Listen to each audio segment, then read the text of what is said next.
Bom dia, amigos de todo o Brasil! Estamos iniciando pela Rede Vida de televisão mais um programa da série A Verdade sobre os Cartórios. E hoje nós vamos falar de um tema muito interessante. Vamos falar sobre os condomínios. E para falar sobre esse tema, nós convidamos o Dr. Ricardo Narratti, que ele é oficial do 14º Registro de Imóveis aqui da cidade de São Paulo.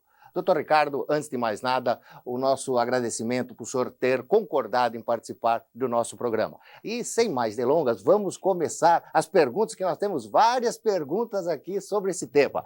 Doutor Narratti, posso adquirir um apartamento na planta, isto é, sem existir a construção? Bem, inicialmente queria parabenizá-lo, doutor Siveiro, pela iniciativa de fazer esse programa esclarecedor à população. Queria aproveitar e mandar um abraço a todos os seus ouvintes.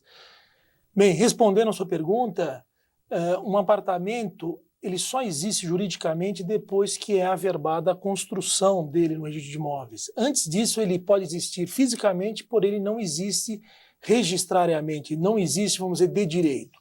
Mas é possível comprar a fração ideal, ou seja, a parte do terreno, aqui vai corresponder esse futuro apartamento, desde que a incorporação esteja previamente registrada no registro de imóveis, porque é uma exigência da legislação protetiva do adquirente, de modo que, então, se exige do incorporador, do construtor, que, então, registre no registro de imóveis esse projeto de incorporação, com uma série de documentos previstos na legislação, para que, então, o adquirente tenha uma maior segurança ao adquirir essa fração que vai corresponder ao futuro apartamento em construção. Perfeito. Doutor Ricardo, como que eu me certifico de fazer uma aquisição segura, que eu estou com uma aquisição realmente com segurança? Bom, primeiramente é bom que se diga que não existe nada 100% absolutamente seguro na vida. Existem formas de aumentar uma segurança em determinado negócio jurídico. No caso dos condomínios, a primeira coisa que um potencial adquirente deve se certificar é ver se aquela incorporação do futuro prédio que está sendo anunciado está registrado no registro de imóveis. Porque, com isso significa que toda aquela documentação já passou pelo crivo do registro de imóveis, se a incorporadora apresentou uma série de documentos, enfim, se o proprietário anuiu aquela incorporação. Então, isso já é um primeiro passo. Agora, além desse critério, vamos dizer, eminentemente ou meramente jurídico, há o critério econômico, da solvência, da credibilidade da incorporadora. Para que ele, então, verifique, ele deve tomar as cautelas normais num negócio comum. Ele deve procurar se certificar da idoneidade da construtora, da incorporadora, se ela tem muitas ações ou não no fórum, se ela cumpre os contratos, se ela tem muitas reclamações no PROCON. Tudo isso, em alguns casos, é possível consultar até via internet a situação dessa empresa. Por exemplo, a Justiça Federal tem uma consulta que a pessoa pode saber se aquela empresa tem muitas ações ou não. O site do PROCON também permite saber se aquela empresa tem muitas reclamações de consumidores contra ela. No caso da Justiça Estadual, é necessário, então, tirar uma certidão para saber se aquela empresa tem ou não muitas ações contra ela. Então, consultando um advogado também que entenda do assunto, que seja especialista na área imobiliária, a pessoa vai ter uma maior segurança. Segurança absoluta a gente não se pode ter, mas nós podemos chegar próximo desse ideal. Perfeito. É preciso fazer algum tipo de contrato de compra? Sempre importante o contrato, porque o contrato é a peça inaugural da relação negocial entre a incorporadora, a vendedora do imóvel, do futuro apartamento, e o comprador. É um erro que se tem no mercado, muitas vezes a pessoa dá um pagamento inicial para depois assinar o contrato. Não, o contrato deve preceder todo e qualquer pagamento, porque é ali que vai estar definido exatamente o objeto do negócio, as condições de cumprimento, as condições de eventual rescisão do negócio. Então, primeiro de tudo, tem que ser o contrato. A pessoa até deve pedir uma minuta do contrato, levar para um especialista analisar, e se tiver de acordo com todas aquelas cláusulas que normalmente são chamadas cláusulas de contrato de adesão, onde não há uma grande possibilidade de negociação entre as partes, então se ele tiver totalmente de acordo, então ele pode assinar, e após ao pegar a via dele assinada pelos representantes da construtora, aí sim é que ele pode estar efetuando o pagamento. Não como normalmente se vê no mercado, onde o pagamento precede o contrato. Perfeito. Quais são as garantias que eu vou receber o apartamento? Bom, novamente, nós temos que dividir em duas questões, do ponto de vista jurídico e do ponto de vista econômico. Do ponto de vista jurídico, você só pode comprar um apartamento, só deve comprar, se aquela incorporação estiver registrada no registro de imóveis, porque, inclusive, vai permitir a você que registre o seu contrato no registro de imóveis, para, em caso de uma eventual falência da construtora, como, por exemplo, no caso recente da Encol, você tenha um direito real. Você só passa a ter um direito real sobre aquele imóvel com o registro do contrato. E, inclusive, para poder ficar fora do concurso de credores, porque senão você vai simplesmente ser considerado um credor normal, chamado quirografário, vai ficar ali embaixo, na ordem de preferências, abaixo dos credores trabalhistas, dos credores fiscais, e como essas empresas geralmente quando quebram, têm um passivo superior ao ativo, os credores que estão ali no final da ordem de preferência, eles acabam não recebendo nada. Então é importantíssimo você registrar. Bom, se você registrou, já é meio caminho andado.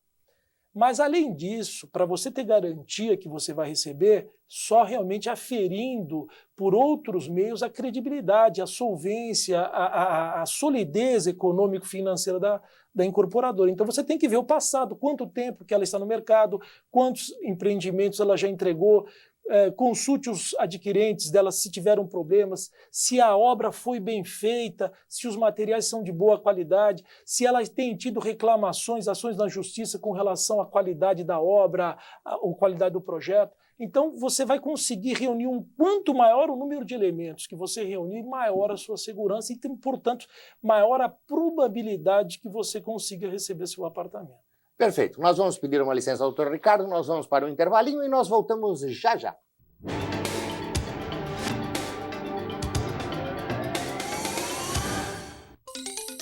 Está se acabando em seu bolso ou escondido num fundo de gaveta o documento mais importante para a sua aposentadoria, a sua carteira de trabalho.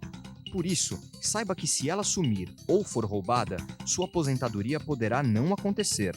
A única saída rápida, inteligente e econômica é registrar hoje mesmo sua carteira de trabalho num cartório de títulos e documentos.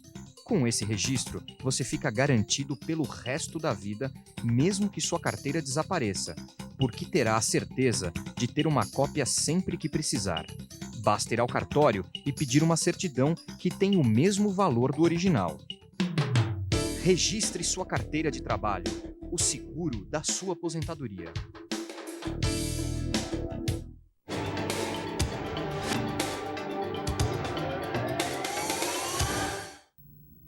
Estamos de volta com o programa A Verdade sobre os Cartórios, hoje falando sobre condomínios. O doutor Ricardo já falou que é preciso fazer o contrato e agora eu pergunto, aonde registrar este contrato, doutor Ricardo? Sempre no cartório de registro de imóveis da circunscrição onde se localiza aquele imóvel. É o mesmo cartório que registrou a incorporação. Normalmente, os anúncios de lançamento de empreendimentos imobiliários, de prédios, normalmente trazem, olha, incorporação registrada na matrícula número tal do registro de imóveis tal. Então, é naquele registro de imóveis, na cidade de São Paulo existem 18 registros de imóveis, então naquele mesmo registro de imóveis onde está mencionado no anúncio que foi registrada a incorporação, é lá que você deve registrar. E será registrado esse seu contrato na matrícula onde está exatamente registrada a incorporação. Nunca deve-se comprar um imóvel se a incorporação não está registrada. Nunca, porque, certo? Inclusive, é considerado infração penal o incorporador começar a vender frações ideais que aqui corresponderão futuros apartamentos sem registrar previamente a incorporação no registro de imóveis. Essa legislação foi feita justamente com intuito protetivo, ela foi editada logo depois da Revolução de 64, quando na época existiam mais de 10 mil prédios em construção no Brasil que estavam paralisados, porque nós lembramos que logo um pouco antes da Revolução de 64 houve uma grande aceleração inflacionária e não haviam ainda os mecanismos de indexação, de correção monetária, então aqueles contratos acabaram sem cumprimento porque as empresas que estavam construindo os imóveis não conseguiram terminar, as prestações ficaram corroídas no seu poder aquisitivo. Então, quando o regime militar se instalou, uma das primeiras providências do ex-ministro do Planejamento, Roberto Campos, foi justamente editar uma lei que possibilitasse a retomada desses prédios. E aí é que surgiu, então, a correção monetária. Ao mesmo tempo, eles fizeram essa legislação justamente para evitar os abusos que, então, também ocorriam e no intuito de proteger o adquirente. Perfeito. Doutor Ricardo, quando termina a construção e for entregue o apartamento, é preciso mais algum documento? Sim. A construtora deve obter, ou a incorporadora deve obter aquilo que se chama de certidão negativa de débito do INSS referente aos tributos devidos pela própria construção da obra, porque durante a construção intervêm vários operários, esses empregados da construção civil têm que, por sua vez, ter os seus encargos referentes às suas contribuições sociais à Previdência Social recolhidos. Então, é feito um cálculo em função do tipo da obra, da qualidade da obra, e o INPS, então, arbitra um determinado valor. Esse valor tem que ser recolhido, então é expedida uma chamada certidão negativa de débitos. E também a prefeitura tem que certificar a conclusão, que aquele prédio foi construído e acabado de acordo com o projeto previamente aprovado por ela. Então, com esses dois documentos, certidão negativa de débitos do INSS e auto de conclusão da prefeitura, a incorporadora levando isso ao registro de imóveis, aí é que então o registro de imóveis pode então averbar a conclusão do prédio, e aí é que juridicamente nasce o prédio. Antes disso o prédio não existe, então a partir disso é que nasce o prédio, a partir daí é que os apartamentos, comunidades autônomas passam a ter existência jurídica, a partir daí então é que eles podem ser chamados matriculados, eles podem ter as suas matrículas individuais abertas, e aí é a partir daí que eles podem ser transacionados, vendidos, comprados e etc. Perfeito. Doutor Ricardo, e se eu comprar um apartamento pronto, um edifício já concluído e tal, é mais garantido? Sim, é mais garantido porque você não vai mais correr o risco da não conclusão da obra. E esse risco já está afastado, você está vendo o prédio concluído. Claro, você deve ir no registro de imóveis para saber se, além da conclusão física da obra, há também a conclusão, dizer assim, jurídica, se a construtora terminou o prédio, mas pagou também as contribuições da Previdência Social, já averbou a conclusão no registro de imóveis. Porque existem prédios em São Paulo que estão concluídos fisicamente, até habitados, que a construtora no finalzinho não teve dinheiro para pagar as contribuições do INSS, então aquele prédio ele está fisicamente concluído, mas no registro de imóveis ele consta ainda como um terreno com uma incorporação registrada. Então, você tem que se certificar se aquela construção já foi averbada no registro de imóveis, e então se ela está física e juridicamente concluída. Então, nesse caso, evidentemente, se tiver tudo em ordem, claro, você está vendo o prédio, o apartamento, está com a documentação dele em ordem, é mais seguro, não há dúvida. Perfeito. Como saber se o vendedor é realmente o proprietário? Se não existe dívida perante o condomínio, como é que... Sim, do ponto de vista da propriedade, é evidente que é só tirar uma certidão no registro de imóveis para saber se aquela pessoa que se diz dona do imóvel, que está vendendo um imóvel, pode ser um apartamento, casa, terreno, o que for, é ele mesmo o proprietário. Agora, só isso não basta. Ele pode ser o proprietário, mas ter algum problema na justiça, ter uma execução, ter uma indisponibilidade, está sofrendo um processo porque ele foi funcionário público, agora está sendo processado, e como esses vários casos que nós temos tendo notícia ultimamente. Então você tem que tirar umas certidões de protesto, certidões dos registros de distribuição forense para saber se ele não está sofrendo algum processo, e também você tem que ver se aquele imóvel não tem nenhum débito na prefeitura, tirando uma certidão negativa de débitos na prefeitura, e também pedindo uma carta do síndico para saber se aquele imóvel não tem nenhum débito condominial, se certificando, evidentemente, se aquela pessoa que está dando aquela declaração é o síndico, pedindo a ata de eleição dele, registrada no cartório de títulos documentos como do senhor de preferência, para saber se ele realmente é o síndico eleito, então se ele tem poderes para atestar que aquela determinada unidade não tem débitos. Então aí você pode fazer uma aquisição segura, procura um tabelião de sua confiança, ele vai lavrar a escritura e depois vai ser registrada no cartório que tem a atribuição daquele imóvel. Perfeito. Nós vamos pedir a licença do Dr. Ricardo, vamos para mais um intervalinho comercial e nós voltamos já já.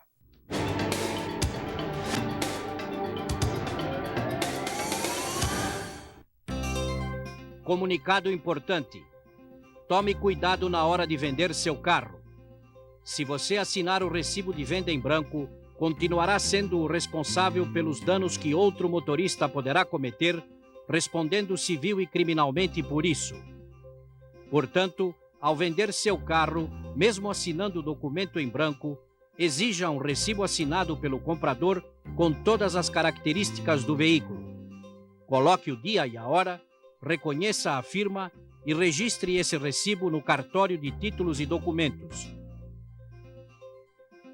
Registro de títulos e documentos, o endereço do seguro eterno, pelo qual você paga uma única vez.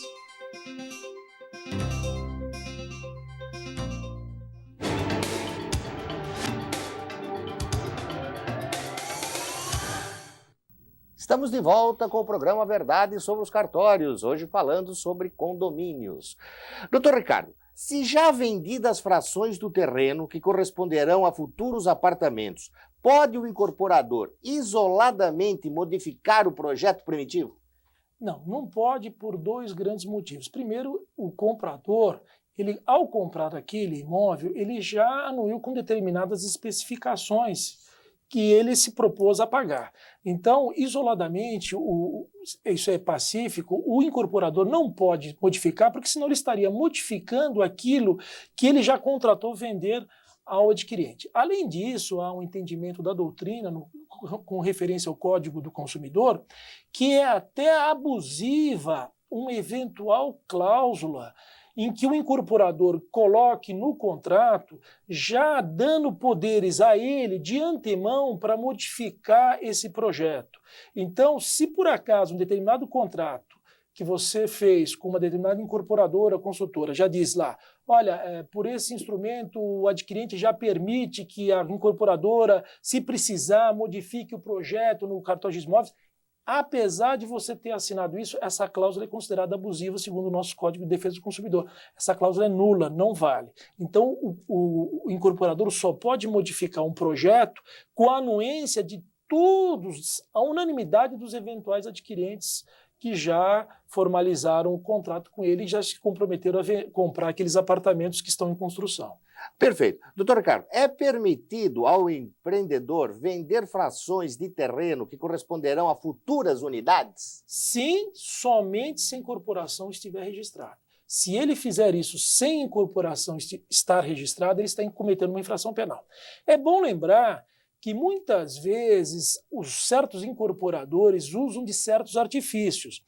Eles, para fugir do registro da incorporação, que é protetivo do adquirente, e para que eles não incidam nessa proibição legal, não cometam essa infração penal, muitas vezes eles se organizam, eles fazem um grupo, como se o grupo tivesse, então, promovendo a incorporação. Fazem incorporação em nome desse grupo. Somente que há alguém por trás deles, há uma pessoa que está interessada, é um incorporador de fato, mas não quer aparecer como incorporador de direito.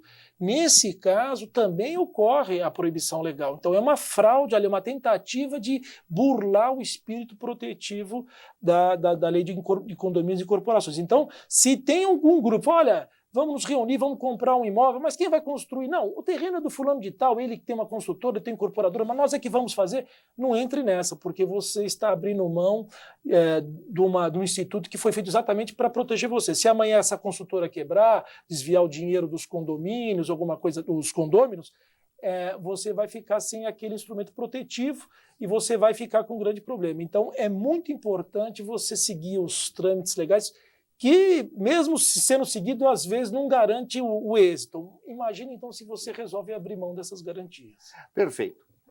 Se vendida todas as frações que corresponderão a futuras unidades autônomas, pode o incorporador requerer o registro da construção e instituição do condomínio? Sim. Pode e deve, porque exatamente com essa verbação dessa conclusão é que o apartamento vai passar a ter existência jurídica, as unidades autônomas, e aí é que elas vão poder começar a ser transacionadas. Agora, a lei permite que os próprios adquirentes tomem essa providência, porque não poderia ficar somente ao talante, à vontade do incorporador. Agora, se por acaso o incorporador, por exemplo, não pagar as contribuições do INSS, os adquirentes podem requerer a averbação, mas eles é que vão ter que se cotizar, pagar essa contribuição, obter a certidão negativa de débito do INSS e aí, então, providenciar a averbação da conclusão da construção. Perfeito. Doutor Ricardo, explique para o telespectador, resumidamente, o que é a convenção do condomínio. A convenção de condomínio nada mais é do que um instrumento, vamos dizer assim, o contrato que vai reger a vida dos futuros condôminos.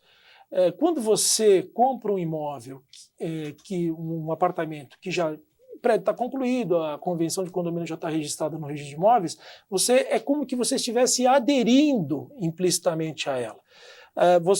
É como se você tivesse assinado aquela convenção de condomínio, assim, por assim dizer. Então você já está obrigado a cumprir o que está dentro daquela convenção e tem os direitos ali assegurados. Então é o estatuto, é como se fosse um estatuto de um clube. E ali é que vai dizer como é que vai ser eleito o síndico, como é que vão ser cobradas as despesas condominiais ordinárias, extraordinárias, como é que vão ser rateadas, qual o critério, se é pelo número de unidades, se é pela fração ideal de cada apartamento, enfim, lá é que vai estar dito tudo isso. Perfeito. E como é que se pode modificar essa convenção de condomínio? Bom, para que ela seja aprovada, a lei estipula um quórum mínimo de 2/3 dos condôminos. Normalmente, os incorporadores, antes já de iniciarem a venda, já na própria incorporação, eles já fazem uma minuta, já registram, já apresentam essa minuta que será a futura convenção de condomínio e, evidentemente, já está tudo definido ali. Muito bem, essa convenção normalmente traz um quórum para modificar, então é a própria convenção que vai dizer. Como a própria lei diz que normalmente para ela ser aprovada precisa de no mínimo 2/3, normalmente todas as convenções, a maioria das convenções também traz esse quórum de 2/3. Então normalmente esse é o quórum que é o 2/3 dos titulares das frações ideais. Não é 2/3 dos presentes à Assembleia, não é 2/3 dos votantes, é 2/3 da totalidade das frações ideais. Então, se houver esse quórum na Assembleia especialmente convocada para esse fim, então pode ser modificada a convenção.